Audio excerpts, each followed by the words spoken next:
प्रकाश जी, हम यही जानना चाहते हैं कि इस पैमाने को लेकर बुनियादी दिक्कत आपको क्या है? क्या इसलिए दिक्कत है कि हिंदुस्तान में गरीबी का आंकड़ा कम हो गया है, या जब आप केंद्र के स्तर पर इस पैमाने की आलोचना कर रहे हैं तो क्या आप इस बात का ध्यान रख रहे हैं कि इसी पैमाने से आपके शासित राज्यों में भी गरीबी के आंकड़ों में कमी आई है, चाहे उसका प्रतिशत आनुपातिक रूप से अन्य राज्यों की तुलना में जो भी रहा हो, लेकिन व्यापक रूप से कमी आई है? प्रकाश जी,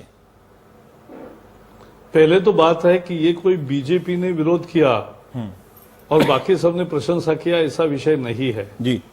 खुद कांग्रेस के सभी नेताओं ने किनारा किया, योजना आयोग ने भी किनारा किया इन आंकड़ों से। और अब तो ये कहने लगे कि ये कोई गरीबी का हम नहीं मान रहे हैं, हम तो ज्यादा लोगों को फूड सिक्योरिटी देंगे, ये करेंगे। तो ये गरीबी की रेखा की किसी के गले नहीं उतरा, क्योंकि एक बड़ा फैक्टर हो गया। 2004 और 2013 के बीच में फर्क ये पड़ा कि पिछले 9 साल लगातार जिस कदर महंगाई खासकर आम जरूरत की चीजों की और खाद्य वस्तुओं की हर साल 10% से ज्यादा बढ़ रही है और उससे पूरा बजट चरमरा गया। अब 2 साल पहले अगर तेंदुलकर लाइन 32 रुपए की थी तो क्या 2 साल में केवल 1 रुपया की महंगाई हुई? कौन मानेगा? तो कोई मानने को तैयार नहीं है। गणित में बड़ी बुरी भूल भी हुई। और भी एक मैं बताना चाहूंगा कि अगर आपने रंगराजन पैनल इसीलिए नियुक्त किया ना, उच्चतम न्यायालय में सरकार ने हलफनामा दिया जब 32 रुपए को लेकर विवाद उठा कि भाई ये हम नहीं मानते और ये एक पहली सी पद्धति रही है तेंदुलकर वाली, लेकिन हम नए सिरे से बनाना चाहते गरीबी की सही आकलन, और इसलिए हम रंगराजन कमेटी ला रहे। तो अब रंगराजन कमेटी अगर 6 महीने के बाद आपको देने वाली है सिफारिश, तो आपको जल्दबाजी क्या है? तो कि अभी बीच में आज ही मोंटेक सिंह अहलूवालिया ने कहा है, एक मिनट में बता दूं, उन्होंने जो कहा है कि अभी जो हमारे पास पैमाना है, मानदंड है, वो काफी बेहतर है, और अगर आप कोई भी पैमाना लें, हालांकि वो तय नहीं है, कोई भी पैमाना लें तो पिछले 9 साल में आपको बेहतर रिजल्ट मिलेगा, ये उनका कहना है। हम अपने अर्थशास्त्री मित्रों से पूछेंगे कि महंगाई को, मुद्रास्फीति को इस गरीबी के आंकड़े से जोड़ सकते हैं कि नहीं जोड़ सकते हैं। लेकिन प्रकाश जी, मुझे इस बात का जवाब नहीं मिला, तो क्या आप ये मानते हैं कि अगर ये आंकड़ा सही नहीं है, पैमाना सही नहीं है, तो इस स्तर पर पूरे देश ही नहीं, तमाम राज्यों में भी जो गरीबी कम होने की बात कही जा रही है, उस पर आप भी सवाल उठाते हैं, उस पर आप भी स्वीकार नहीं करते हैं? जैसे मध्य प्रदेश में बहुत अच्छी रफ्तार है गरीबी कम होने की, इसी पैमाने से। नहीं, आप समझ ले, देखो इस डिबेट को वहां मत ले जाओ कि जहां मूलभूत, अगर आप तरक्की करेगा देश तो तरक्की का एक परिणाम गरीबी कम होने में होता है, लेकिन महंगाई को उसमें जोड़ोगे तो गरीब के जीवन में ज्यादा परिणाम नहीं होता है। और आज तो ये हो गया कि बीपीएल के अंदर होने के कारण जो सहूलतें मिल रही है, आप जब करोड़ों लोगों को उसके बाहर ले जाते हो तो पहला परिणाम ये होता है, और वो दुखी होता है कि मेरे जो बेनिफिट मिल रहे थे वो सारे मुझसे छीने जा रहे हैं। और ऐसा कैसा होता है कि 34 रुपए कमाकर मैं अमीर हूं? You can't make people reach on paper. अमीर शब्द का जब आप इस्तेमाल करते हैं, नहीं अमीर, ये ठीक है कि 34 रुपए से आप लोग एक जिम्मेदार राजनेता हैं, अगर आप 34 रुपए से ऊपर वाले को आप वो गैर गरीब कह सकते हैं, पर वो अमीर नहीं है। अमीरी रेखा नहीं है कि 33 रुपए से ऊपर होने पर आप अमीर हो जाते हैं। अमीर तो आप देखिए कुर्ता फाड़ के रोने लगे, जो 10 लाख कमाता है वो भी कहता है मैं गरीब हूं, और उर्दू वालों से मिले तो कहेंगे आप हमारे गरीब खाने में आ जाइए। तो इसका कोई अंत नहीं है।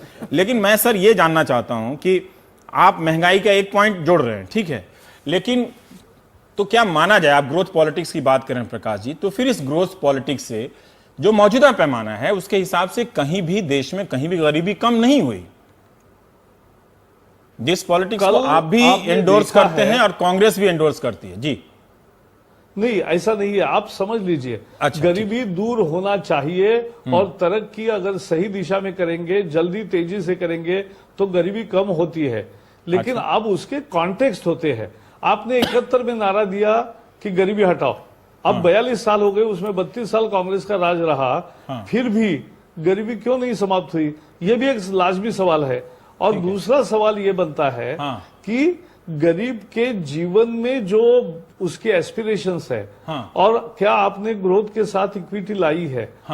कल ही टाइम्स ऑफ इंडिया में आपने देखा होगा जो स्टोरी आई है कि इनइक्विटीज कितनी ग्रो हो रही है, और इसलिए ये आज लोग, गरीब को भी एस्पिरेशन है, ठीक और है। वो सहन करने को ये तैयार नहीं है, वेट करने को तैयार नहीं है कि मेरे नसीब में ऐसा लिखा है, ऐसा कोई मानता नहीं अभी। और उसके लिए मुद्दा क्या है, बड़े डिबेट पर चलो कि गरीबी मिटाने का सही रास्ता क्या एंटाइटलमेंट है या एम्पावरमेंट है, इस डिबेट पर चलेंगे। एंटाइटलमेंट और एम्पावरमेंट दोनों में कुछ खास अंतर है क्या? जाना है दोनों में कोई खास अंतर है बहुत क्या? है। एंटाइटलमेंट और एम्पावरमेंट में क्या अंतर है? कहीं हम शब्दों की अंतर है बाजीगरी तो नहीं कर कि रहे? एक में मैं हिंदी में नहीं, बता दूं, एक में एंटाइटलमेंट में से आप मतलब आप कह रहे हैं कि सरकार हमारा अधिकार एक मिनट। है, एम्पावरमेंट से आप सशक्तिकरण की तरफ इशारा कर रहे हैं। जी नहीं, इसलिए क्योंकि मछली कैसे पकड़ना ये सिखाना एम्पावरमेंट है, ताकि वो उस तंत्र के सहारे रोज मछली खा सके। अच्छा। और रोज मछली के लिए उसको क्यू में खड़ा करके मछली देने का प्रयास करना, ठीक ये है। एंटाइटलमेंट है। तो और इस इसलिए हिसाब से सही प्रकाश रास्ता जी, आप जो जवाब आप मेरे सीधे सवालों का नहीं दे रहे थे, आप आदरणीय, लेकिन फिर भी इस हिसाब से आपकी सरकारों ने भी एम्पावरमेंट, सशक्तिकरण, मछली कैसे पकड़ा जाए ये नहीं सिखाया गरीबों को, बल्कि उन्होंने भी एंटाइटलमेंट दिया। मंगल सूत्र से लेकर तमाम योजनाएं बांट रहे हैं, ये सब एंटाइटलमेंट है। तीर्थ यात्रा तक करवाना, 1 रुपया किलो चावल देना, कहीं आप उलझ तो नहीं रहे? ये हम दो बातें हैं जी, एक रिलीफ मेजर्स है और हाँ। उसके लिए एंटाइटलमेंट देना नहीं। एक चीज है, एक मर्यादा तक, लेकिन और सीमित काल के लिए। लेकिन उसके बाद लोगों को अपने ठीक पैर है। पर खड़ा करके, क्योंकि हर एक में ऊर्जा है, ठीक है। हर एक में कुशल है, कौशल है, उस कौशल को सही पकड़ के एप्टीट्यूड करके उसको कौशल को आगे बढ़ाने का प्रशिक्षण उसको प्रकाश पूरा जावड़ेकर फ्री साहब, नहीं, आप स्टाइपेंड एक- के सहित दे। ये रास्ता होता है गरीबी निर्मूलन का। प्रकाश सदा जावड़ेकर साहब, गवर्नमेंट पे डिपेंड आप मेरे पसंदीदा राजनेताओं में से एक हैं। आप केवल हमें वोट दो, हम आपको ये देंगे। आप मेरे पसंदीदा ये नहीं है राजनेताओं उसका। में से एक हैं, लेकिन आप थोड़ा घुमा गए, नहीं और घुमा। थोड़ा घुमा गए। मैं फिर आऊंगा, लेकिन तब मैं आपसे जानना चाहूंगा हाँ, कि मैं भी आपकी आऊंगा। अपनी क्या राय मैं भी बनी आऊंगा। है। मैं आदर करता हूं अपने राजनेताओं का। मुनगेकर साहब, मैं ये जानना चाहता हूं कि जो प्रकाश जी कह रहे हैं, आपके ही नेताओं ने, आपकी पार्टी के बड़े बड़े नेताओं ने, जिनको बहुत समझ है कानून की और वगैरह वगैरह की, उन्होंने भी ये हैरानी जताई है कि 5,000 रुपए और 4,000 रुपए में शहरों में अमीर और शहरों में गरीब और गांव में गरीब कैसे रहता है। ठीक है, क्या आपको लगता है कि इस पैमाने में बदलाव की जरूरत है?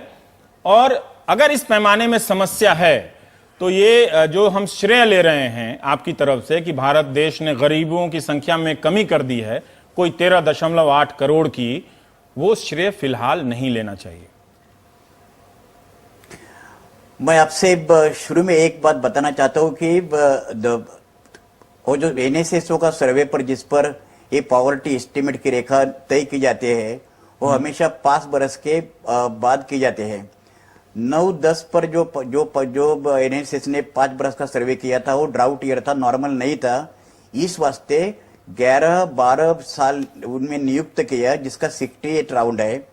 ये तो एक रूटीन एक्सरसाइज प्लानिंग कमीशन में किए हैं। और जो आंकड़े उन्होंने दिए हैं कि 27 रुपए पर डे फॉर ग्रामीण रूरल और 33 rupees for urban, these figures in view of the inflation are people are thinking they are questionable, and I think ये जो शंका उपस्थित किया, this question is legitimate, but the question ये है, आपने जो सही करा रवीश कुमार जी कि इतना बोलने के बावजूद भी प्रकाश जी हमारे दोस्त है, उन्होंने एक सवाल का जवाब नहीं दिया कि 2004-5 और 2011-12 में पॉवर्टी रेखा के नीचे जो लोग हैं उनकी संख्या कम हुई नहीं हुई। बीजेपी के राज्य में जो छत्तीसगढ़ है, मध्य प्रदेश, उसमें भी उनको कहना है कि गरीबी बढ़ गई। अभी जो चुनाव हो गए दिसंबर में छत्तीसगढ़ और मध्य प्रदेश में, वह एक मिनट, वो क्या बताएंगे अभी कि पॉवर्टी बढ़ गई है?